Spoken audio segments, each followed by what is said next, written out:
I then followed up with a 2.5-minute schizophrenic outrage conversation with an invisible person. My doctor offered me $50 for the tape.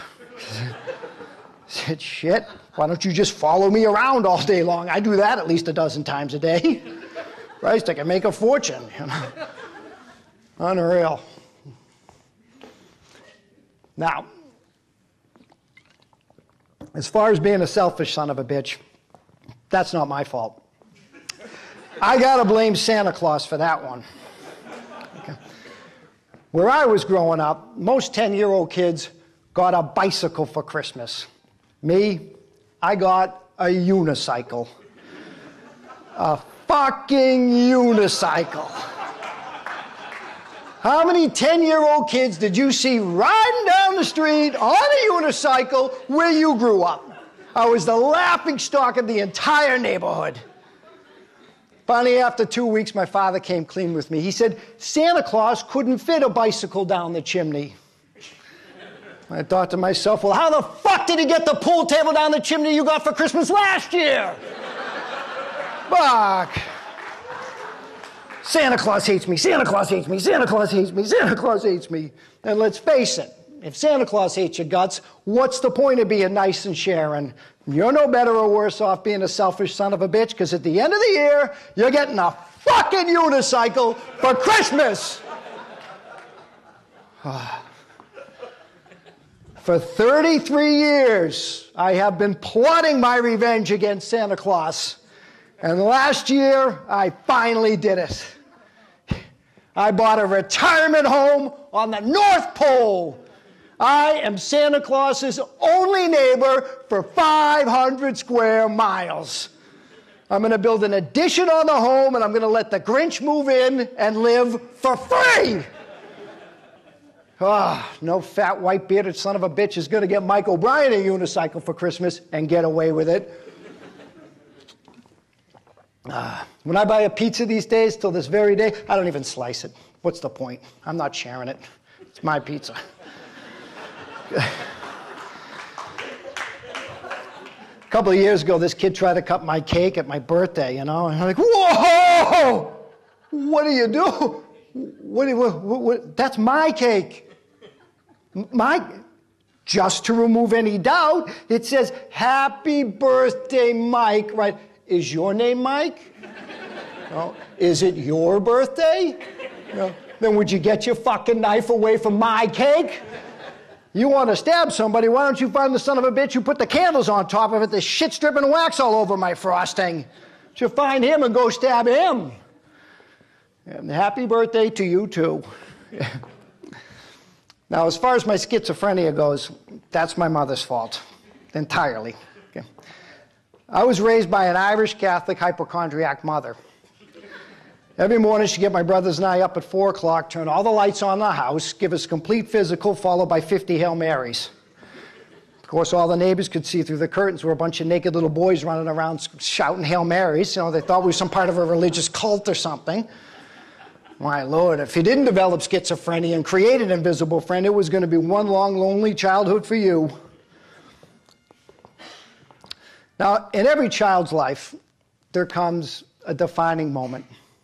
One that pretty much determines which direction his life's going to take.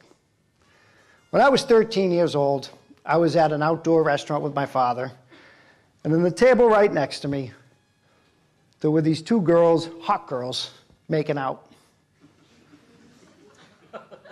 Something just didn't seem right. So although I got to tell you, it did seem enjoyable, but I said, Dad, you know, what's going on over there? He said, Mike, he said, they're lesbians. All they do is think about women, women, women all day long. They just want more women. They never want to be with a guy, only women. I thought, shit, I'm a lesbian too. I'm a lesbian. Believe me, if you're a 13-year-old schizophrenic boy, you have only one friend, and he's invisible, Santa Claus hates your guts, and you think you're a lesbian, you're going to be seeing more than one psychiatrist.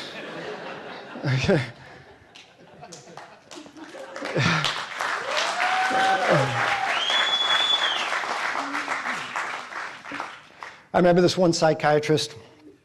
He wanted to read his findings to my parents, but he wanted me there. Present. All right, I'll go.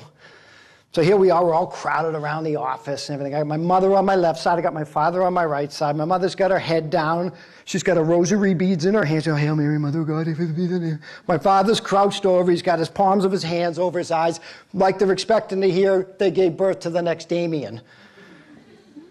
The doctor leans forward. He says, your son is highly delusional, mildly schizophrenic, incredibly impatient, selfish, egotistical. He has absolutely no regard for authority, and his only concern in life is having fun.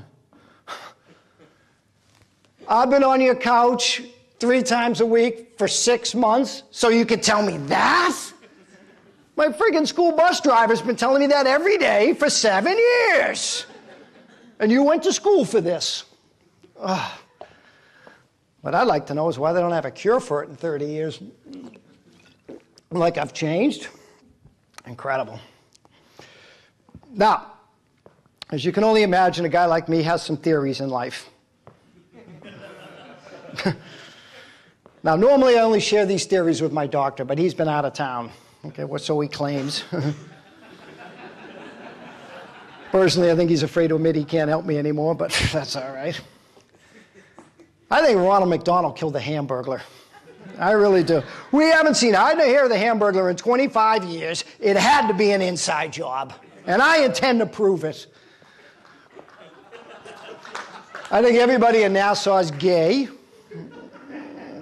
If men are from Mars and women are from Venus, what are we doing sending the Land Rover to Mars? Shouldn't we be going to Venus? Huh?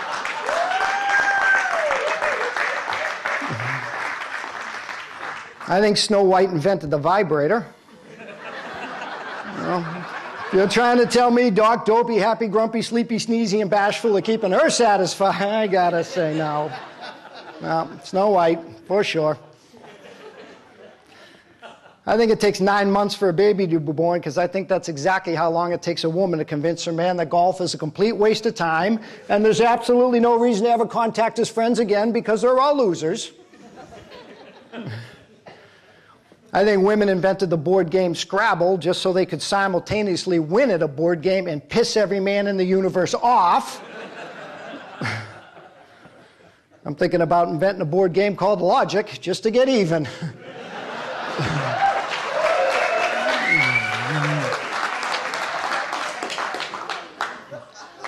I think I know why penguins stand around all day long. I mean, if you're a bird and you're supposed to fly south for the winter and you're standing on the South Pole, where do you go? You know? I think I know why Australia has such a high population of gays. I think it's the koala bear. There's no denying they're a little cute and cuddly, and I think they're flocking there in droves to get their hands on them. Oh, shit, if the village people were lusting after me, I'd be up a tree scared shitless too. Wouldn't you? For sure. I got my doubts about Noah's Ark. Where are you going to find 2 panda bear in Turkey? If you are going to be out in a boat for 40 days and for 40 nights in the pouring rain, shouldn't you have invited Dr. Doolittle? No. I got a lot more too, but you guys might think I'm weird.